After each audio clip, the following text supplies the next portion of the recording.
Austin 316 says I just whipped your ass. And what's it gonna do? It doesn't matter how you're doing. Woo! Wheeling, dealing, limousine right, jet flying. Can you dig it, sucker? Would you please shut the hell up? You don't know what hard times are, Daddy. The cream will rise to the top, oh yeah. Oh, yeah. Look at the human rubble. What up, what up? Welcome to episode 83 of Keep the Kayfabe. I'm Mike, sitting here with my boys, ready to talk some wrestling. We're going to cover some AEW Dynamite and Rampage this evening.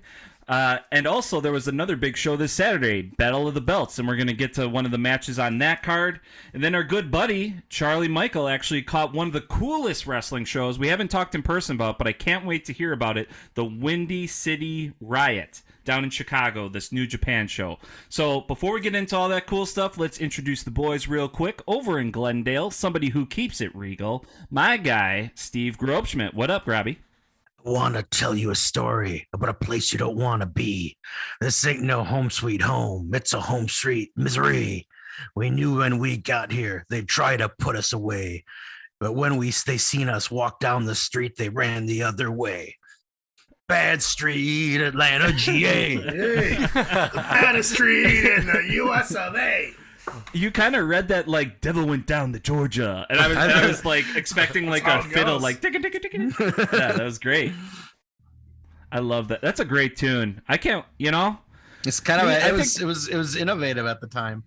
Yeah, if we go rolling down to All Out, I feel like we should have the Keep the Kayfabe truck, whatever we're driving, have the windows down, and it'll be warm by then. We can crank that. It's gonna be fun. That's like Can't Michael wait. Hayes. Yes, sir. Because I don't remember that song, can you remind me whose entrance music was that? That was Fabulous Freebird, specifically Freebirds. Michael P.S. Hayes singing it, and yeah. Right. Good choice.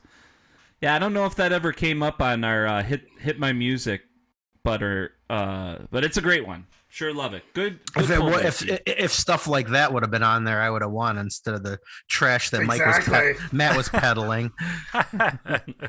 So true. And speaking of Matt, let's introduce him. He's down in Bayview. He's ready to go, and he keeps it freshly squeezed. What up, Matt Michelson? How are you? Hey, what up? And this will be the last time I probably ever do this intro, but hello, ladies. Hello, QAnon. Hello, ladies. I'm banned on Twitter. Yeah, hopefully we can still air this on our streaming services. But yeah, if y'all don't know, Val Venus, he's been saying some real messed up shit. I didn't know like how right-wing extremist he was. Ah, dude, He's it's been not forever. job. I think he was when he was WWE first time. Yeah. Yeah. Yep. Whatever weed he's growing and smoking, it might be a little too strong for the big Valboski. You might need to cut it back to about 100 milligrams rather than the 250 that he might be smoking a day. So, Jeez, can you imagine 250? Wow. easily.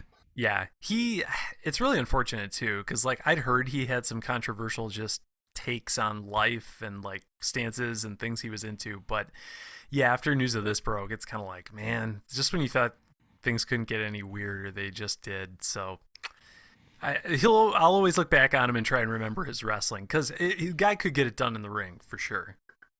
Yeah. There are still good wrestlers out there, but the more that we talk about wrestling and the more like closer we pay attention, it's kind of like you wish you didn't know sometimes. Well, Yeah, exactly. dude. Undertaker, you name it. I mean, it's just, yeah. Or Ric Flair just looking Yes. more and more pathetic by the week. Exactly. Don't meet your heroes. They might just break your heart.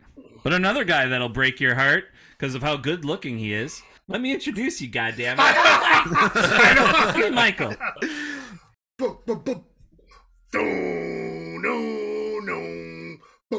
Bullet Club for life. That's all I got from the show Saturday.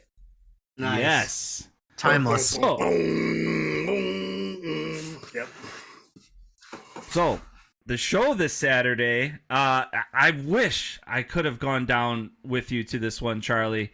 But he got to see one of the coolest shows. It's a show from New Japan. It was called the Windy City Riot. And I mean, the card was just absolutely stacked. You nabbed these tickets probably like 3 months ago. My wife is expecting any day now. Yeah. So I was like, be kind of a deadbeat dad if I went and tried to go down to this wrestling show and miss the child's birth. But I thought about it. But I'm glad I made the right choice. No baby yet, folks, but maybe next week. But Charlie, so probably on 420 he'll be born. Fingers crossed, bro. I'm crossing my fingers. We're gonna have some real fun birthdays growing up. Yep. Hope and be real popular with the kids. So That's kind of hard to remember, but it'll be fun. Yep. Yeah, I'll be smiling. Anywhere you want to go, son. What do you want to do? Chuck E. Cheese, Dave and Buster's, whatever. I'm feeling good.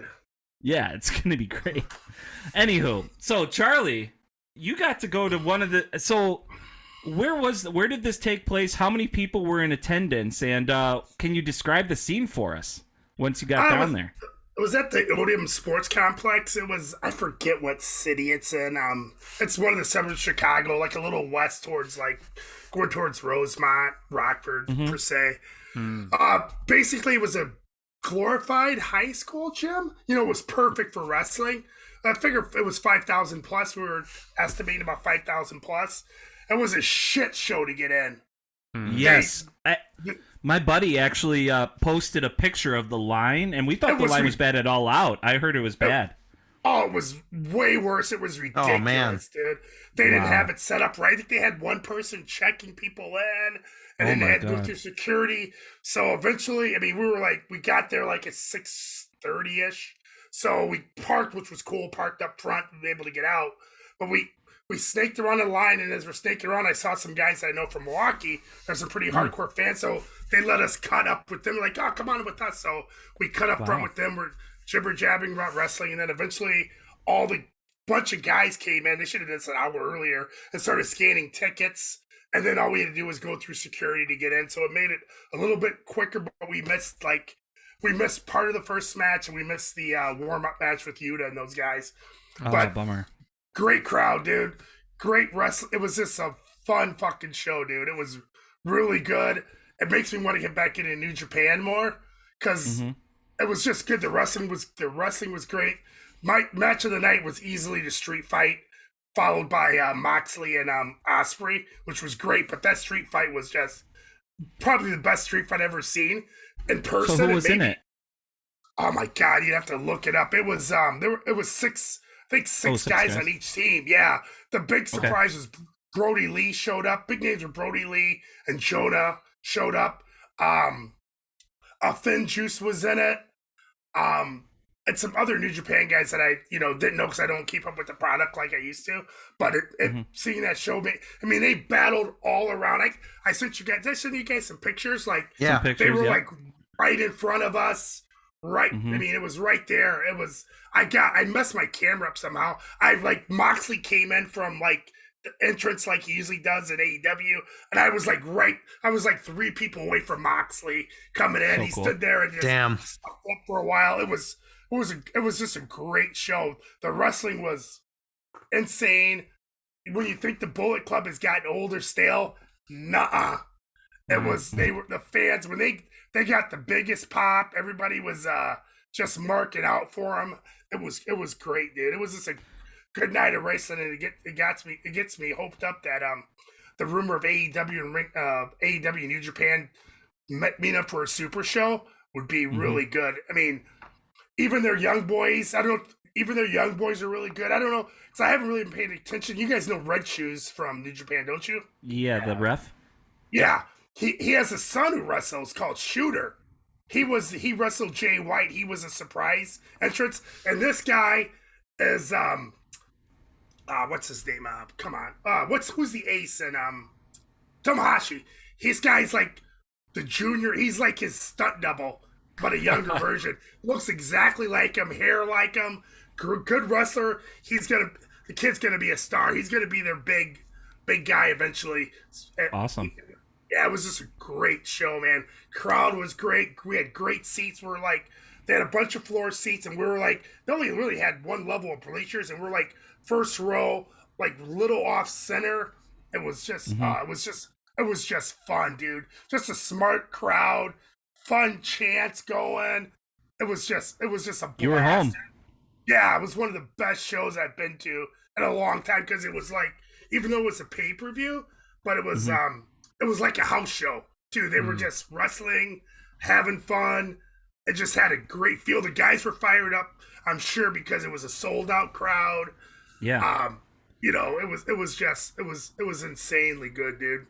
Sounds like it was like for the purists of fans, and just you saw some pure wrestling of the way it should be, and yeah, it's like a special show. It's almost like seeing Prince playing at an intimate club that only a few lucky people get to see. So yep, you had it was just your hardcores and hardcore. You had your hardcore New Japan fans, and you had the AEW, a lot of AEW, I'm wearing AEW shirt, but a lot of AEW fans, man. I saw no WWF bullshit in there, dude. Nobody had a Reigns or any kind of shirts, man. It was just get these hands. No, yeah, exactly. Like that one chick. Yeah, no, it was just a good fucking crowd, dude. It was just a good time, man. It's like one of the best shows I've seen in a while, dude. Some of those pictures you sent us, Charlie, specifically the one of Suzuki versus jeez, I forgot about that. Yeah, I was going to ask about that. Thanks, man. Jesus Christ, I forgot about that match. That match, man, but that street fight was won, but between that I forgot about that. Those guys, Ishii and Suzuki and Osprey and Mox tied for 2. It's just a matter of what you like. Those guys were going at it. It was great, dude. They were killing each other, doing spots, like beating each other up and just both falling down. Like, beat the shit out of one guy. He jumps out of the 1 count. Crowd were just going nuts, you know? It was just such good shit, dude. It was so much fun, dude. If Vince were here, I'm sure he'd agree. So Charlie, one question I did have for you. I was listening to Brian Alvarez earlier today, and he was talking about Moxley and Osprey. He said the finish was a little weird. What happened with that? I can't remember. It's like he hit it. It was like he tapped, and then it was kind of like it came out of nowhere. He hit him, and he had him in a hold, and he tapped out of nowhere, and it was like, what the hell happened, you know? So I'm sure they're going to go back at it again, but it was like kind of, did he win that match? And they gave it to him. It was kind of I don't want to say a schmaz ending, but it was surprising that he went over. And the thing about it too was like, you could tell the difference between like a WWE and kind of an AEW match, where in New Japan, Osprey had all his guys. He had like 5 or 6 guys in that group he's in. I can't remember the name of it, but they were all ringside. But nobody jumped in. Nobody disrupted the match. They just let the guys fight. They fought outside the ring, and none of those guys jumped in and cheated or helped. It was just like pure, dude. It was like, it was just great, dude. You know, it was just like no schmazes, no mess. It was just like, but it was kind of weird. He had him in a hole, and he tapped, and he pinned, and it was kind of like, just to save face, but I was surprised he did the job. But you know, I think New Japan's building and going to do a bunch of dates around the country, because they're basically they were setting up another show they're doing May 15th in DC. That's why Eddie Kingston showed up. Yeah, I was just about to ask you about that. That was after the street fight, was it not? Yeah. Well, yep. And he wants to fight. Yeah, he wants to fight Ishii. So I think Ishii's staying over for a while, probably now. So I think him and Minoru's probably going back home, and Ishii's gonna work some dates in the U.S. now. Okay. But yeah, so that's gonna be a great match. I mean, it was a really good show, man. It was. How was the pop when did they use Eddie's AEW music with the organ and everything? Yep, they used it was. We were nuts because we weren't expecting. We marked out, dude. That's the best. Oh yeah. Yeah, we went nuts because we're like, "What the fuck, Eddie's here?" It's like, "Oh shit!" So yeah, his marked intro out and went music nuts. fits him so well. I think probably one of the best out of any wrestler going today, and that had to have just been an explosive moment. That's so cool. There is nothing like being at a show like that where the crowd's already fired up, and then you get a surprise like that. It's just it's insane. because all the wrestling before they were like all 3-mans and 4-man tag teams, but it was all good wrestling, good spots, just good shit. It's like, man, we've seen like 3 or 4 good matches, and the main matches haven't even come up yet. They were just so good. We're like, this is a great fucking show, dude. It was, and then like Moxley has a different theme that he uses in New Japan, which is a really good tune too. So it was just great, dude. It was fun, dude. And it was like the floor, it's like open floor, so you could like walk. Let's say you wanted to walk by the entrance or coming out, you could roam over there. Street fights, people were just following them all around there. They were like, I think it was a 4 or 5 man, I can't remember. So there's like different fights breaking out all over the arena, dude. So cool. With that many people. Yeah, dude. Is this heaven? Yeah, it was, dude. You could get like, it was like shit. I could get off my seat and just move around. So it's like you're just moving around, watching shit. It's just great, dude. If that's heaven, I'm going to church on Sunday for the rest of my life. It was a great, even though it was shitty getting in, but it was a great place to watch a pro wrestling show because like you could just move around like wherever you wanted to go to watch the show. You know, it was just great, dude. Did they sell any merch of the Windy City Riot or? Yeah, I was gonna buy a T-shirt, but the prices were fucking insane, dude. Really? They had some cool Windy City Riot T-shirts. They ended up selling out. They were $40 a pop. Ooh, man. Yeah, for dude. a T-shirt, man, that's going up. T-shirts. Well, they probably will go to 100 online. I bet. Yeah. Yeah, they were any T-shirt. They had a bunch of T-shirts. The merch table was great. Damn. They had wide variety. The prices went from $45 up to $75, dude, for T-shirts. But they sold out. Yeah, they probably. It was great. They had some little dolls they were selling that were like $125. It was. Well, they knew the crowd that was going to be there were the people that would pay and the purists, and for a small crowd, they're probably like, we got to capitalize on the smaller 5,000 rather if it was 20,000 there or something. So they made their money on merch, dude. I'm sure they made their money on merch. They made their money on beer sales. The beer line was just backed up constantly. They were selling concessions, T-shirts. It was just a great little old school small arena. Just a fun fucking show, dude. Like when you can get close. It reminded me of old Ring of Honor show. Like in those places, some of those places in Chicago, they have those theaters like that, or sports arenas, whatever, that you can just get up. They're just perfect because you come in, it's just a flat open floor, and you have bleachers off to each side. There's none on the ends. They're just off to each side, and it's just, you could just get out your seat, walk down, go wherever you want. It was just a blast. It was just a blast. It's like, I wish we had something like that here. I mean, Turner's awesome, but it isn't as big on the floor as like that, because Turner's great, but like if it was Turner had a bigger floor option where you could just walk around, move around, go up to the entrances, go where. Yeah, because Turner's the opposite. It's like a sardine can in there. Yeah. Yeah, but it's great for watching. But yeah, that's it. There's a couple places I've been in Chicago where Ring of Honor used to have shows that old like armory warehouse kind of feel, dude. Classic. Yeah, but the show was outstanding top to bottom. There was never any point where like, okay, I wish this match would get over. Sometimes you get that feeling, but not at all. Even those, it was like, holy shit, that's it. They only went 10, 15 minutes. It didn't feel like it. It was like, damn, next match, keep it going. They just kept boom, boom, boom right after the other. It wasn't only bullshit promos were Eddie calling that guy out, and at the end, Moxley calling out Tanahashi to wrestle. Because Tanahashi's ducking him, so they're setting that up for DC. So it was fun. They both fucking gigged. They were both bleeding. Moxley was bleeding within 5 minutes of the match, dude. Yeah, his wife was posting about that.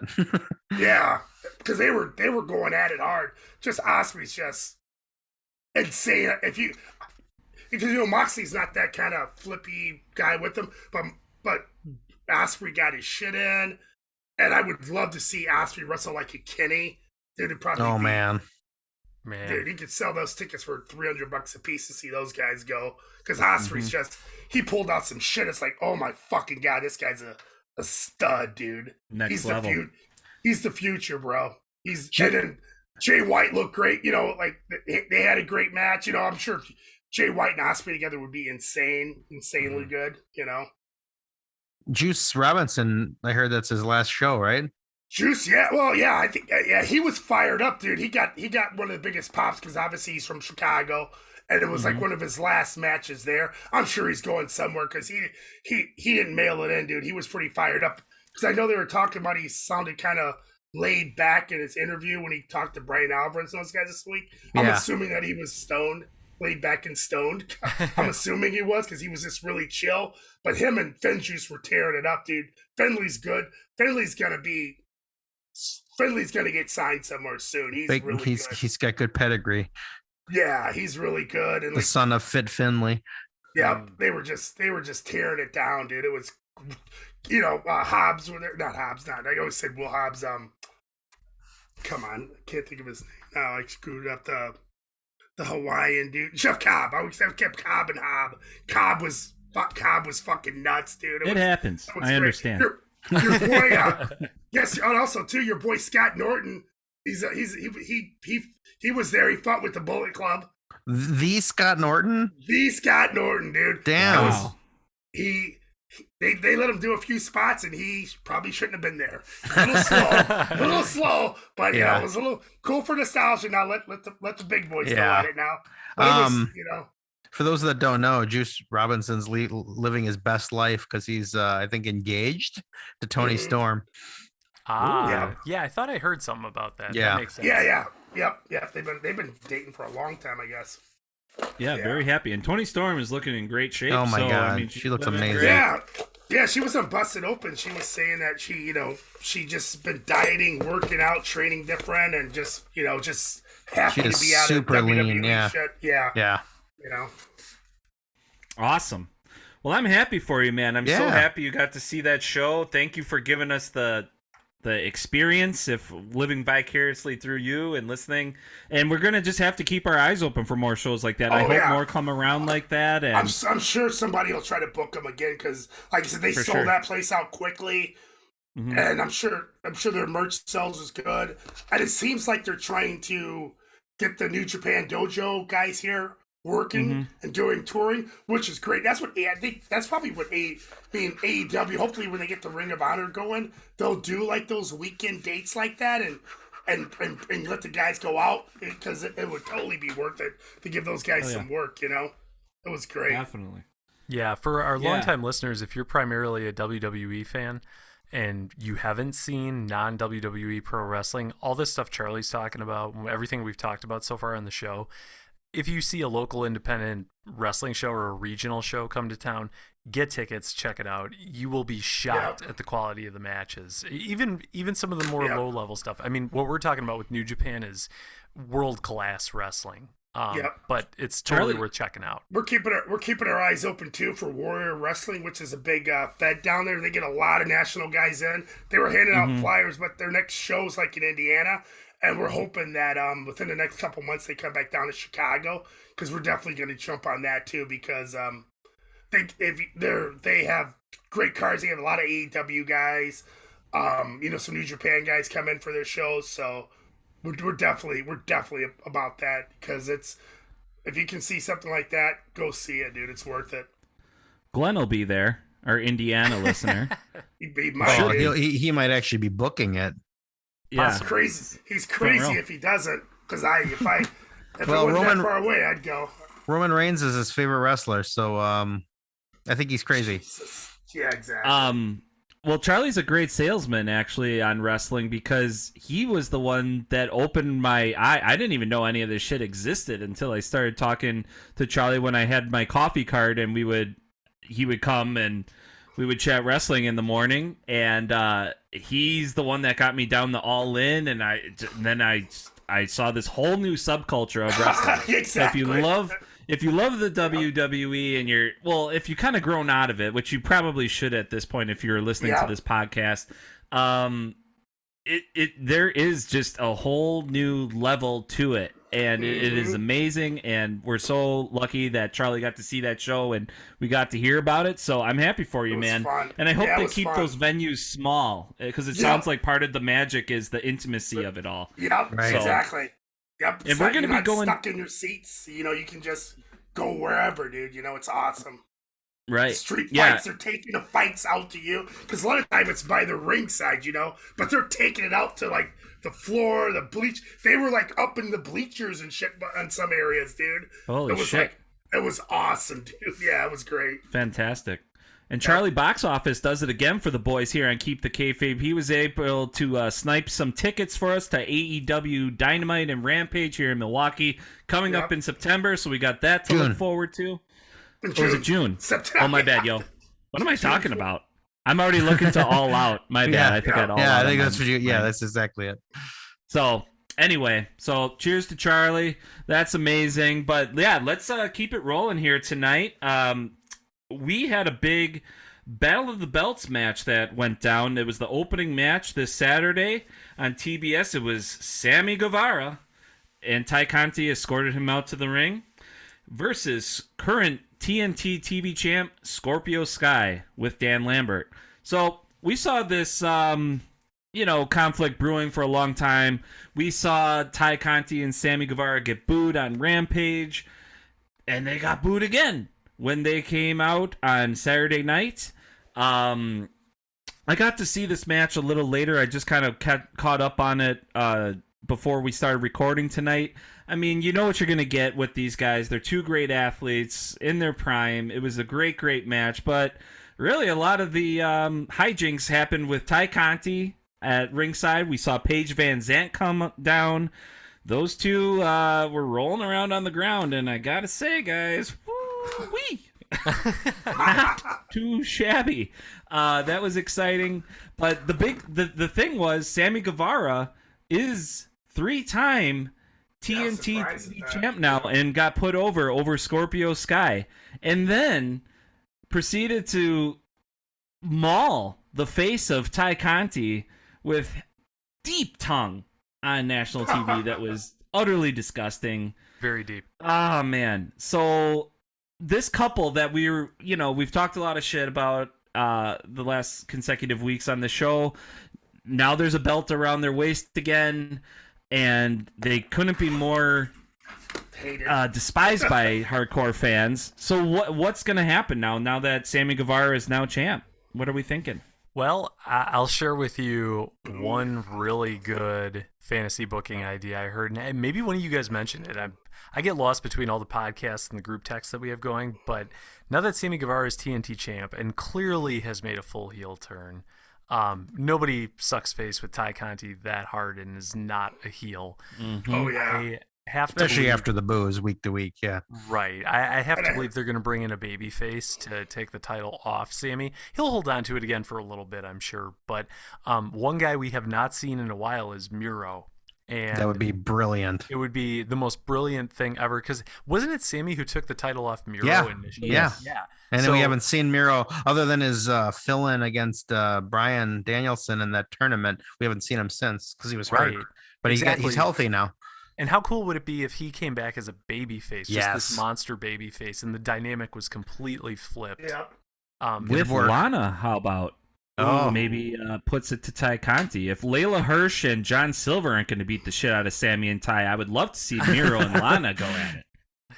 So I think I read that this morning and I thought, like, from a fan, and I thought, oh my God, that would be money, because Miro would get like the biggest pop in the world if he did that, because everybody freaking hates Sammy and Ty now. I guess the only thing I would say, and is a silver lining to what I thought was a shitty decision to put the title back on Sammy, was at least they seem to be recognizing that it needs to go heel now. It's not the Cody Rhodes Brandy situation. They actually are making him a heel. He used a cheap shot to win the title, a low blow, which is obviously a heel move. So I just hope they're at least, I'd just assume they go away for a while, but if they're not going to go away, they got to go full disgusting, nauseating heel. Yeah. I'm not I guess convinced. I'm not convinced Tay's got that in her. She is just so bad. She's the worst. Like, her facial expressions are like bad soap opera bad. dude, she used to be cute and adorable, hot as fuck. And now it's just like, Yeah, people hate her, dude. despicable.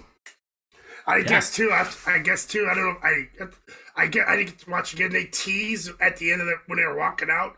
I guess they teased going out the heel entrance. Yeah. And then walked out the face Oh, the entrance. baby? So yeah. So I think A little wink, wink. Yeah. So I think they're doing. I think they're probably going to turn them. But I still. It's good to turn them, but I still think they're going to get go away heat, man. I think so. And I feel, sure. Scorpio's like probably a made man. He's signed a long extension. He's going to be there for a while, but I just feel bad too that he got a couple week title run. Yeah, It's I know. That dude Did he deserves even so much better. I think he defended it once and then lost against Sammy, Yeah. So it's just that part sucks too. It's like that guy deserves so much more. It's a shame too, because I think this is the first time we've seen the TNT title serve as like a transitional title or have a transitional champion at some point. And of all people, it had to be Scorpio Sky, which really sucks because the whole winning streak they built up with him. I feel like had they done it a little differently, it could have really meant something. But unfortunately, I feel like I wasn't really that bothered with him losing the TNT title just because I didn't really know where they were going to go with him if he ended up beating Sammy. And, the fans didn't really seem to care either way. The fans were all about either hating Sammy or loving Sammy. They had no reaction to Scorpio Sky, which is really unfortunate. Yeah. He's one of those pieces that are super, super talented, but just hasn't been put in the right situation, right timing. But Miro kind of has experienced that for the majority of his career too. There's nothing really wrong with the guy. He's in great shape. He's capable, but just he hasn't found the right pairing yet. But if Miro was to come back right now, he would be over right away, and that would be something that he does deserve. He's obviously experienced. He can get the job done. He can put on these great matches, and who knows? Like I said, maybe Lana comes in too. I think the AEW Nation would welcome her with open arms, especially if they didn't put her in the ring a bunch. Like if she came out to support him, I think fans would be super into it. I also think it would be classic AEW continuity where it's like, he got beat and then he kind of lost his mind there with those weird promos and then he disappeared because he got hurt. Like, to go back to get revenge on the guy who beat him, that'd be great. Yeah, absolutely. Definitely. It is kind of weird that they have Ty Conti down there just because everybody knows that they are dating, like, as his manager now. Just anytime he wrestles, she's going to be out there. So, like, you literally have to turn them heel and make them as a pair, like a despicable pairing. So, yeah, we'll see it happen. We'll see it develop. They're going to do more gross, immature shit. Fuck them. Anyway, so let's go... I just saw this real quick too. I just saw Kushida contract expired, so he's out of WWE, I guess. Oh, yeah! Wow. I just saw it. Boy, they did nothing with him. I think he had a few 24/7s under his belt. Oh, really? No. He won the. I think he won that. What's that belt they have? The second belt they have. Yeah, he won that, and I think that was all. That was pretty much the height. And they kind of phased him out when he went to their new branding. I'm kind of glad he got out of there because the stuff they had him doing with that other Asian guy is just borderline ridiculous and racist, dude. Of course, in true WWE fashion. So, do you think he'll end up in AEW or New Japan? I don't know. That's or Ring of Honor. Man, that'd be interesting. He's a great worker, man. Or maybe Impact, get him tag him again with Alex Shelley. They can have their tag team again. He's got options. Someone's gonna snag him, dude, and use him. Oh, for sure. He's too far. I'd love to see him in AEW, to be honest. Very good. Breaking news over the wire here on Keep the Kayfabe. I love it. All right, let's backtrack one night. We started on Saturday night with Battle of the Belts. Let's go to Rampage and talk about the Texas death match between Adam Hangman Page and Adam Cole. It was the main event of the evening. These guys have been feuding for quite a few matches now, going back and forth. We've talked about them a lot, so you kind of know our feelings. But we saw them go into a match that was pretty violent, lots of weapons. When I think of Adam Cole, he's not the biggest guy, so how much punishment can a guy take? We've seen him go do a lot of dangerous matches with Johnny Gargano. That one awesome takeover the night before WrestleMania in New York, that was legendary. The guy his body has been through some pretty bad punishment for not like a beefy dude, which is pretty impressive. And then Adam Hangman Page, he's got a little meat on the drumstick there, so he can absorb it, but he's throwing his body around. The thing with Adam Hangman Page is how he does these beautiful backwards moonsaults to the outside of the ring in cowboy boots. And they can't be like really, he like stands straight up. He doesn't even like hit the guy. It's like he launches himself, does a beautiful backwards moonsault, and then lands on his feet. And it's in cowboy boots, so they have to be like ultra padded, right? They're not cowboy boots. So you have to look at them. They're like covers. They look like cowboy boots. Oh, really? Look at his shoes. They're not. He's not wrestling in cowboy boots. They look like it, but they're just like a cover. Look at them. Yeah. Okay, I'll look a little closer next time. That's a good call out, Charlie. Square-toed. I know they're not pointy, but they. So okay. Yeah. They're Good not tip. true. They're not true cowboy boots. You have to look at them. Fooled me too. I actually thought the same thing. And Mike, as you were mentioning that, I was gonna echo that. But Charlie, good call out. Double checked to see it, but I looked at it. And it's like you can tell they're not true cowboy boots. They're kind of like those pads and those covers that they wear over other shoes. Question for you guys: does any of you guys own a pair of cowboy boots? No. I do. I think I might own 2 pairs actually. They're not the easiest to walk in, especially if they're not broken in well. So, yeah, for him to wrestle in actual cowboy boots would be quite an accomplishment. So I'm inclined to believe what Charlie's saying. Yeah, Shawn Michaels would do a couple appearances in cowboy boots, but not wrestle like a full match in them. But right. Where do you wear those cowboy boots out, Matt? Do you do a little line dancing? No, for our listeners out there who might be new to the show, I'm originally from northern Wisconsin, which identifies a lot with, I would say, Montana more than most states, as far as fashion and just mentality and way of life. So, yeah, a lot of cowboy boots, a lot of country music festivals up there. Nice. Charlie, do you own any cowboy boots? No. And northern Wisconsin is known for the cowboy for the cowboy lifestyle, all the cowboy shit. All the Wranglers, went through there. A lot of tumbleweeds going down Main Street. Adam Page I don't have any cowboy boots up there. Yeah. I don't have any cowboy boots. I'd like to. I just don't know if I could pull them off. Yeah, I think they're wrestling boots that look like cowboy boots. Yeah, I'll show you. All right. Yeah, it'll give everybody, all the listeners, a little something to look for. And if you're hollering or holler at us if you see these fake cowboy boots at keepthekayfabe414@gmail.com or on Instagram or Facebook at keepthekayfabe. Let us know about some cowboy boots.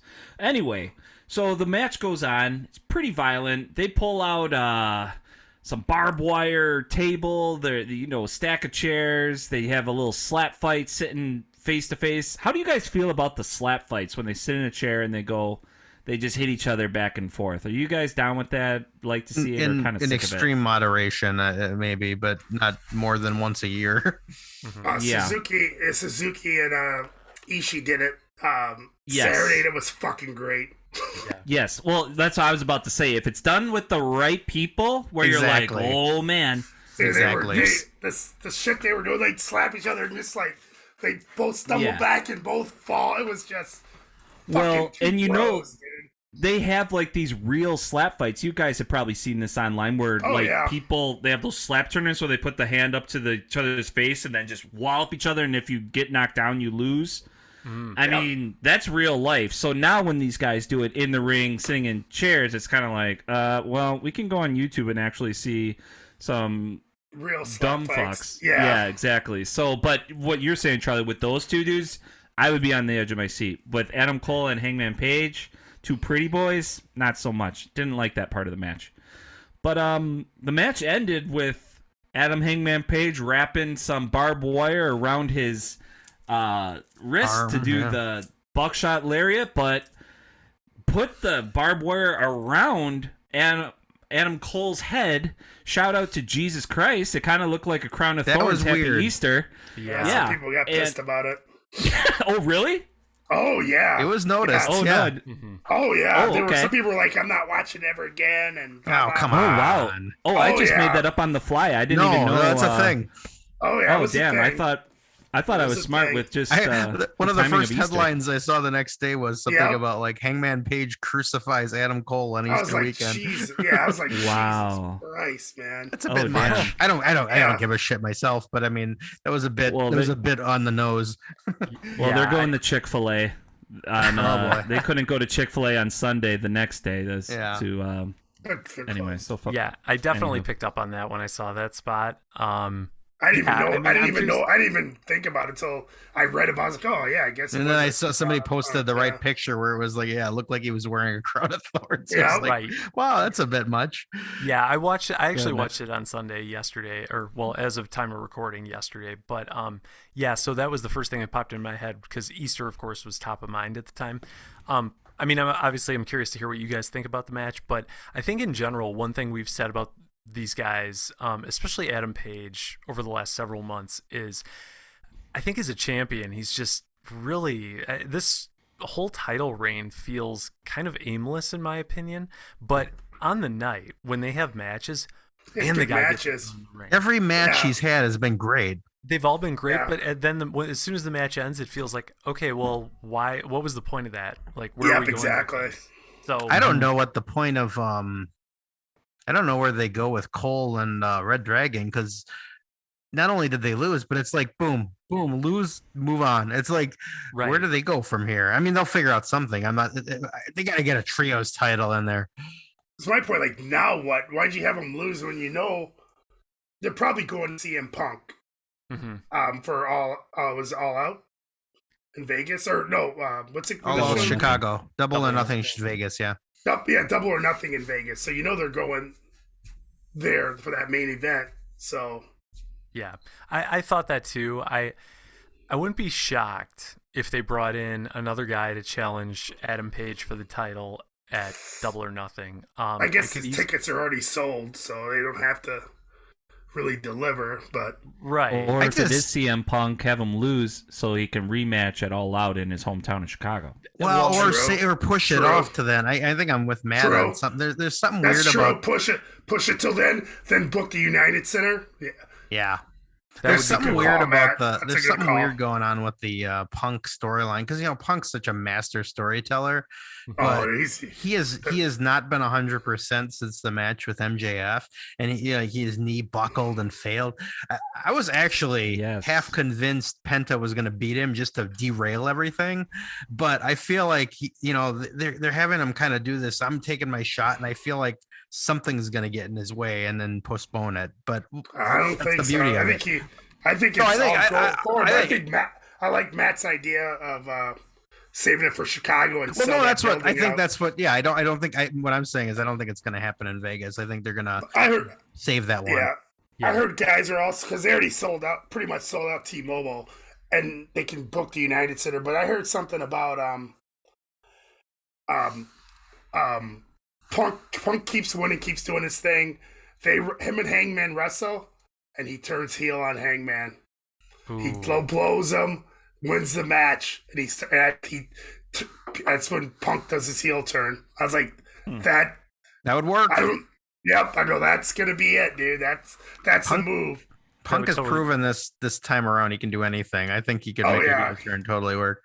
That would totally make sense. He's got something in store, dude. They got to do something. Otherwise, the two good guys is like, you need a little more meat on the bone, I think, than just good guy Hangman, good guy CM Punk. I have a hunch What's up, Matt? So here's how I would book it. So come Double or Nothing, I could see MJF maybe winning the title off a Hangman Page through dastardly means, and then Punk comes back around, That could be cool. beats MJF for the title at All Out. But they because don't really do we short know title that reigns, rivalry though. is I mean, you could have a rubber match. The problem is, Charlie, you make a great point about Punk turning heel at some point. Yeah. So I don't see him doing that against MJF though. That's the only thing. So No, when does that can't. happen? Oh yeah, he'd be the face. Yeah, it's got to be Right. someone. Whoever beats Page is going to be either a heel or turns heel. Right. You know. Yeah, totally. It's got to be for sure. And then I could see Punk, eventually turn heel. He's probably gonna have a long title reign because it's CM Punk. Guy's an incredible storyteller. Oh yeah. I mean, say what you want, he is the main event guy in Oh, WWE. yeah. Yeah. Every time you watch the show. So having him do a heel title run would be great. I think eventually we'll see the return of Kenny Omega and finally get Punk versus Omega, which is just like the match. Oh, of that's going to be matches. huge. Oh my god. And yeah, And and you can sell new T-shirts, like heel CM Punk T-shirts, because the white ones are selling like hotcakes or sold like hotcakes. Right. You get a new one with a new slogan of something heelish, you're printing money like. A This lot of is- people had him on Saturday. This is the beauty of AEW, though. They got so many directions they can go, and that's what's exciting because we're all speculating, but any one of those ways could happen, or something we don't even see. But it's probably something like that. I really hope it Right. happens sooner than later, just because like I said before, the title run right now almost feels like an afterthought to some degree. There's a lot of great storylines in AEW, and the title run, unfortunately, is probably the least interesting. That needs to be corrected. I hope it happens sooner than later. Also, Same here. so the picture of MJF versus Wardlow gets pushed back to September, so Oh, I win no, some that'd be- edibles off Charlie. Oh no, that's going on. That fight's happening next month, buddy. It's not picking up. It hasn't picked up yet. I'm Oh, still that's- holding that Sean Spears versus Wardlow. at There you Double Oh or my Nothing. god, that'd be amazing. That's why they're already. That's why he's already doing the beat these guys up and then maybe you'll fight me kind of deal. I know, dude. I know. It could go it's- either way. I don't know. It's coming. It's down the home stretch now, bro. They're coming down the home stretch. The payoff will be truly sweet and high Oh flying. my gosh, they are just nice. They not to deviate from our champion, but everything they're doing with Wardlow and MJF is like Oh, it's gold. great. Yeah, Just yeah, some it's of the good best stuff on I TV. didn't think it'd be this good, but it's really good stuff, dude. Just a quick little note about that MJF match when he was trying to take off his coat. Yeah. And he couldn't get it off, and then he That does stuff's get great. it all. It suckers up. he's just such simple stuff that is just so funny. Oh It's yeah, entertaining. dude, it's like the Jericho spot when where's your shoes? Where's your shoes? He kept saying them. They're beat up and shit. He's asking about his shoes. Shoes. I was just laughing so hard, dude. And then Yeah. then when they kept it going, then at the end of the match, he runs out with no shoes on. It's just a little shit like that. It's just comedy gold. It just cracks me up. It's Where's really your great. shoes? Where's your shoes? It's like I just died on that so hard. It just popped me like crazy. So dude. speaking of like I would normally never bring this match up because Stupid. it was not that. I mean, it was just okay. But Ruby Soho wrestled. Was it Robin Renegade on Rampage? Yeah, I gotta watch that still. I do have to say I loved the old school twin switch. Like it didn't work. Yeah, I heard something about But it. Okay, but it was just. I mean, like there's just things that happen in wrestling over the decades that never get old to me. And like an actual twin switch, I haven't seen that in so long. Yeah, I gotta watch that. Fellas probably I heard did it, about but that doesn't count. Yep, they definitely serve the people up what they want and love. So, yep, keep tuning into AEW Dynamite and Friday every week, folks, because there's little Easter eggs, no Oh, yeah. pun intended with the timing of Easter, that you can find each and every week. And we're getting to the end of the show, so let's just talk briefly about the end of the show of Rampage. We saw Samoa Joe go up against Minoru Suzuki for the Ring of Honor Championship. Joe is in his first. It wasn't his first, right? But it was his first title opportunity. Second and match, I think. Yeah. For TV, Yeah. for the TV title. Yeah. Yes, and it was kind of a lengthy match, and Joe's not in the best of shape, and you could definitely tell he was winded. But he does you know it was going to be hard hitting. It's that strong style fight. I mean, both of these guys' chests look like ground what am I saying? Ground beef. Yeah. Like another Easter favorite here in Wisconsin. Rye bread, onion, and ground beef. Cannibal sandwich, baby. Never got into it. Never tried it in my life, but I heard it was big. That's good. I like it. I never get into it. Yeah, us old guys like it. Yep. Yeah. Oh my god. I like beef, shout out to our Wisconsin listeners if you know what a cannibal sandwich is. But anyway, Joe does end up winning the title, but that was not all. The show ended with the lights turning off. You're like, oh boy, you know, we've seen this many, many times before over the years of wrestling. When the lights go off, there's going to be something. Someone's going to be in the ring. Lights turn up. There's a gigantic man with a kind of a Cro-Magnon face, similar to the dude in NXT. Total Cro-Magnon face. But that fucking forehead, dude. I'm like, God.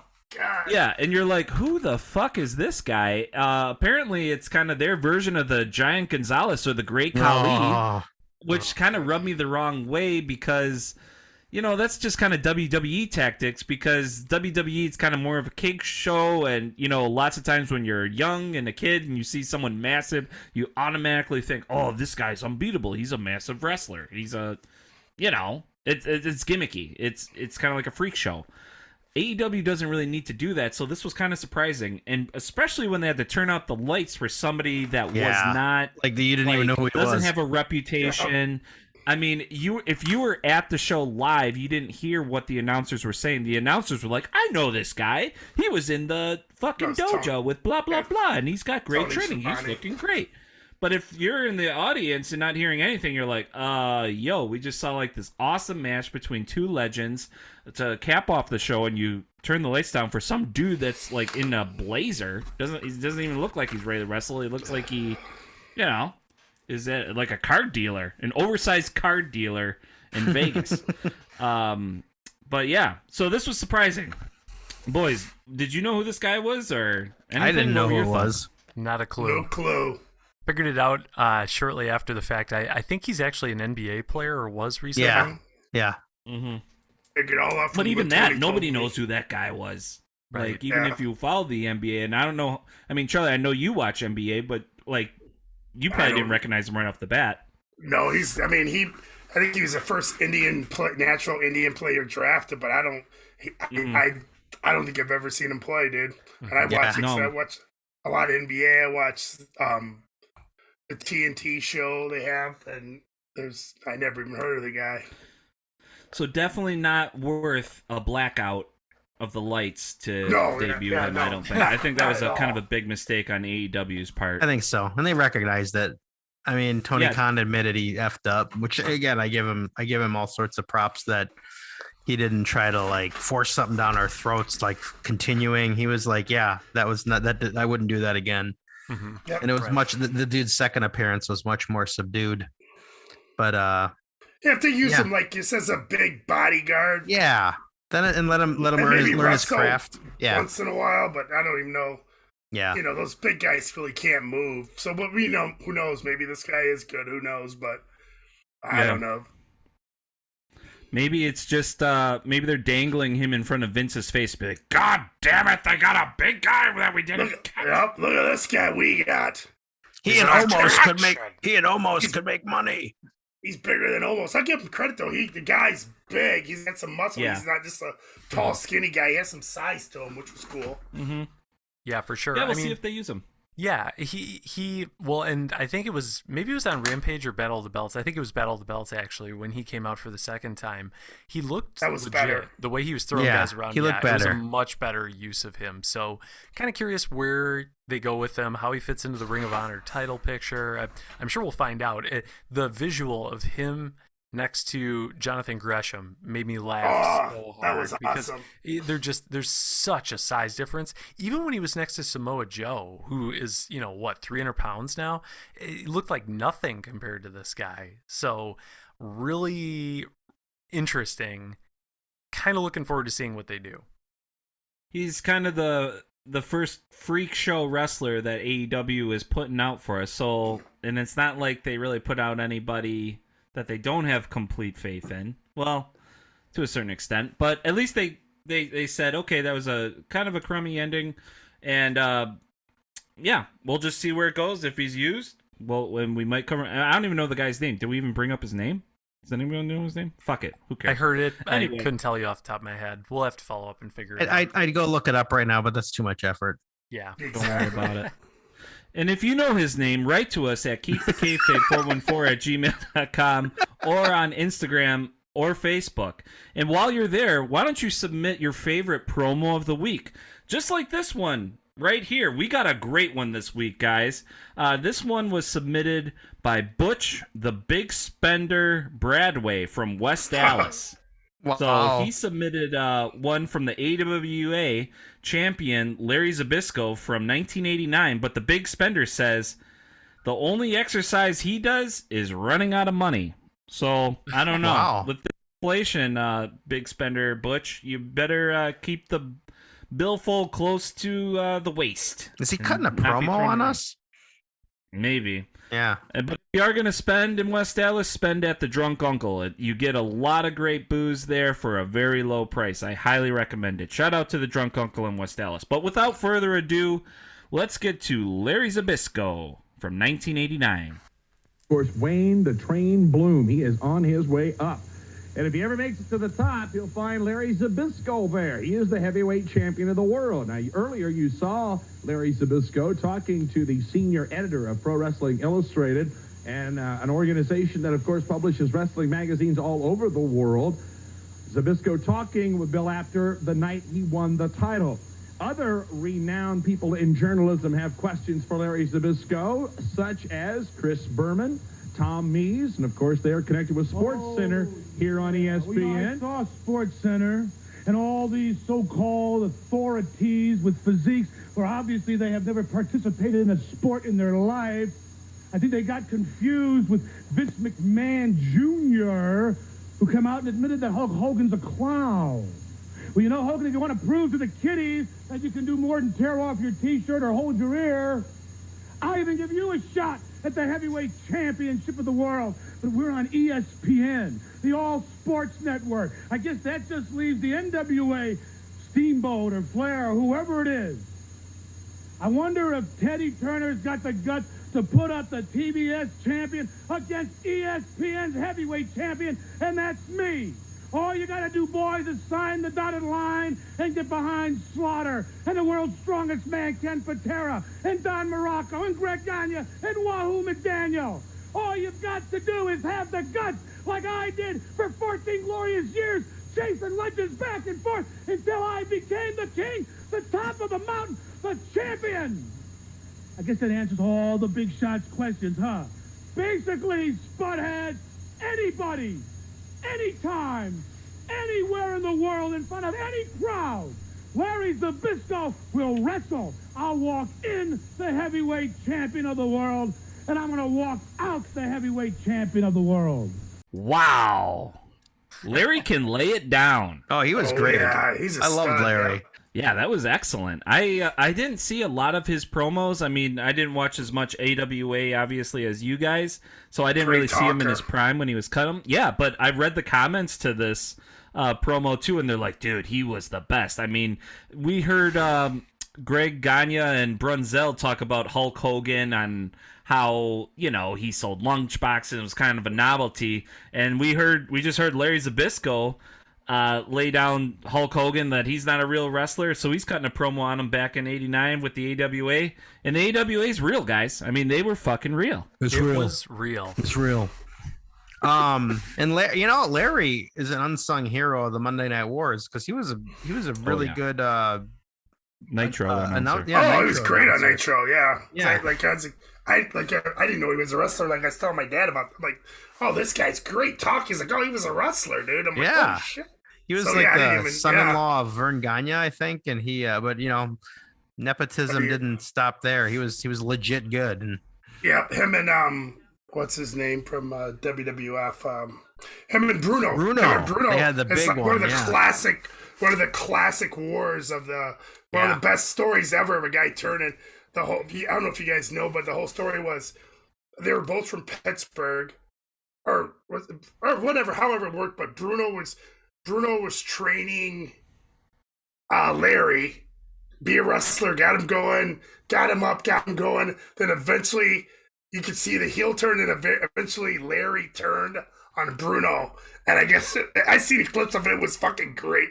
He beat the shit out of him. The crowd's just going nuts. Crowd wanted to murder him. Oh, it was great because he took him under his wing. They just sucked everybody in. It was just a great story that he just turns on him. It's just great because they kind of had different things leading up. Before he turned on him, they had him like a match where Larry thought he could beat him and get him in holds, but Bruno would get him in a hold and let him go, and kept letting him go, and Larry got pissed off. Then eventually Larry, boom, turned on him, and it was fucking great, dude. Because watching shit like that's the best. Because in the old days, I just watched the crowd, and the crowd was going nuts, dude. It's just so good. They took it so seriously, yeah. Yeah, took it so good. Because Larry's a great worker, so he sucked them in, too, you know? It's great watching old wrestling for that reason. Just seeing how the crowd reacts to stuff. Because, I mean, they'll be jumping out of this. Literally dude, they jumping. go nuts. Or try to kill them, yeah. Dude. They go nuts, dude. I've never seen anything like it in my life, dude.